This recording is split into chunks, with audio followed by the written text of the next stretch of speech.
नमस्कार। अभी आप देख रहे हैं तिनेरी पंचायत के वर्तमान मुखिया के प्रतिनिधि गालिब जी हैं। आज ये बताएंगे कि 5 वर्षों के अंदर में इन्होंने अपने पंचायत का क्या विकास किया और मनरेगा के तहत किन किन कार्यों को इन्होंने पूरा किया। साथ में ये भी बताएंगे कि प्रधानमंत्री आवास योजना, वृद्धजनों की पेंशन एवं गरीब व लाचार लोगों को किस तरह से मदद की है कोरोना काल में, इसके ऊपर आज चर्चा करते हैं। सर, सबसे पहले तो आप ये बताएं कि आप तिनेरी पंचायत के वर्तमान मुखिया के प्रतिनिधि गालिब जी हैं, तो आपने सर अपने पंचायत के वार्डों में किस तरह का विकास करने का काम किया? हम 2011 में पहली बार मौका मिला, तिनेरी पंचायत, इस पंचायत के मुखिया हम बने। 10 वर्षों से इस पंचायत में यहाँ की जनता को सेवा करने का मौका हमें मिला। यहाँ हम लोग जब पहली बार हम मुखिया बने 2011 में, तो स्थिति ये था, जैसे आप आ जाइए गली नली का, कोई एक गली ऐसा नहीं था जो हमें काम नहीं करना था। हर एक गली में काम करना था, हर नाली हर गली। मात्र पेंशन आज हमारे के यहाँ 1819 लोगों का है। 2011 में 300 से 400 के बीच में पेंशन था, टोटल पेंशन। 3 तरह का होता है, ये आप जानते हैं। तो हम लोग ने लगातार मदद करने का काम किया और गवर्नमेंट का चलाया हुआ योजना जितना था दरवाजे तक पहुंचाने का हम लोग काम किए। जैसे हम पेंशन बताए, प्रधानमंत्री आवास योजना 700 से 800 के बीच में लोगों को मिला था। इंदिरा आवास योजना था, प्रधानमंत्री आवास योजना हो गया। तो उस टाइम जब हम 5 वर्षों अगला 5 साल में थे, ये 5 साल छोड़ के अगर आपसे बताएं, तो उस टाइम सिर्फ महादलितों में हम लोग को जोड़ने का मौका मिला था। 300 लोगों को, महादलित परिवार को हम लोग जोड़े, जिसमें 2014 से पहले 200 लोगों को मिल गया जी।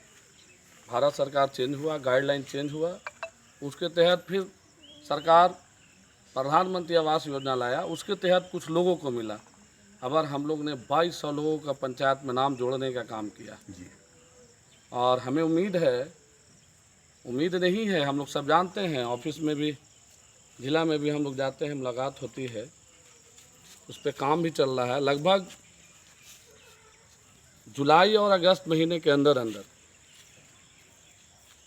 काफ़ी लोगों को, यहाँ 50% लोगों को, जो बचे हुए लोग हैं, उनको प्रधानमंत्री आवास योजना मिलेगा। इसका टारगेट आता है और हम लोग की जानकारी है इसमें। बाकी विकास में तो अब यहाँ हमारे यहाँ अंगरा में हैं, यहाँ के लोग हैं, इनसे आप पूछ सकते हैं। विकास में तो हम लोग एक गली को जोड़ा है। आज हमारे ही घर के सामने पहले पानी बहता था गंदा नाली का, आज कोई भी गांव का ऐसा रास्ता है जो हम लोग बनाने का काम किए, कि एक रास्ता बनाने का काम हम लोग किया। सर, मनरेगा के तहत प्रवासी मजदूरों को आपने कितना रोजगार देने का काम मनरेगा में आप आ जाइए, जब हम पहली बार मुखिया बने तो हमारा प्रखंड और हम लोग का पंचायत प्रखंड में, जिला में 24वें नंबर पर रहता था, कोंच प्रखंड। आज हम उम्मीद से कह सकते हैं कि हम लोग जो कोंच प्रखंड में सारे साथी 18 पंचायत से मुखिया चुन के आए, और आज प्रखंड की स्थिति है कि मनरेगा में पहला और दूसरा नंबर पे प्रखंड आता है जी। मनरेगा के तहत बहुत कार्य हम लोग किए। पहली बार हम लोग शुरू किए पीसीसी वगैरह काम करने का, पक्का काम में, प्लस यहाँ लगभग लगता है कि पूरे पंचायत में 200-300, ये बरसात के महीना छोड़ दीजिए, हर गांव में जहाँ के मजदूर काम करते हैं सारे लोगों को काम मिलता है जी। तो लगभग कितने मजदूर काम किए होंगे, इसका कोई तो अंदाज होगी आपके पास? लगभग 300 से 400 जी।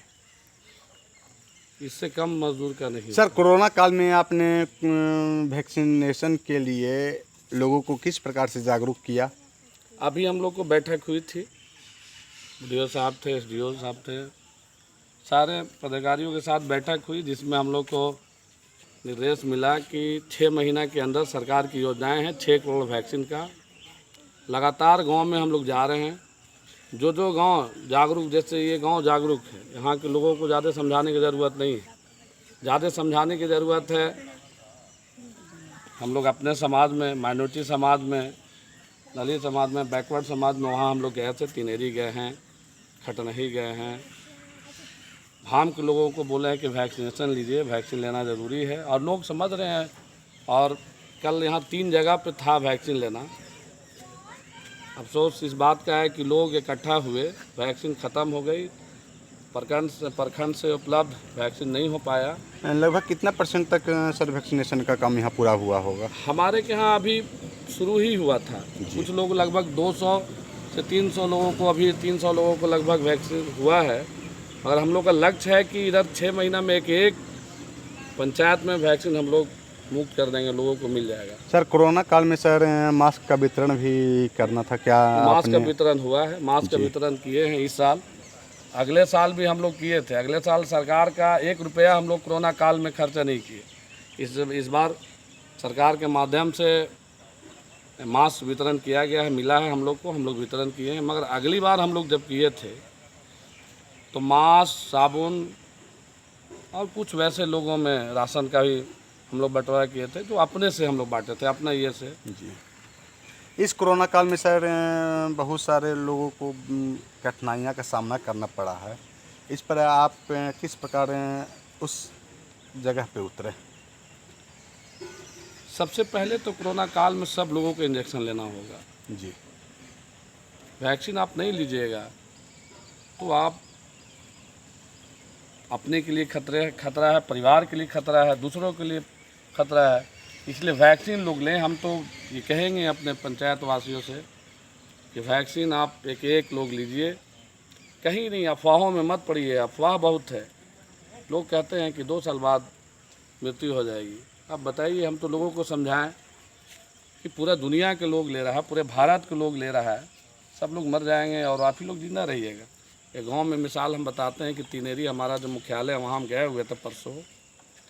तो लोगों को बीच में लोग बोला कि ना देखिए सर, कोई कहता है कि 2 साल में डेट कर रहेगा, तो कुछ कहता है कि बच्चे में प्रॉब्लम होगा। तो हम तो उनको बताने की ज़रूरत है। जो वैसे लोग हैं, समझाने की ज़रूरत है। हमने समझाया उनको, एक मिसाल तौर पे दिए कि बताइए सब लोग वैक्सीन ले रहा, आप लोग नहीं लीजिएगा, पूरे भारत के लोग ख़त्म हो जाएंगे और आप लोग जिंदा रहिएगा। ऐसा होगा? भगवान धरती पे ऐसा किसी को नहीं बनाया। मौत होगी तो हमें मरना है, मगर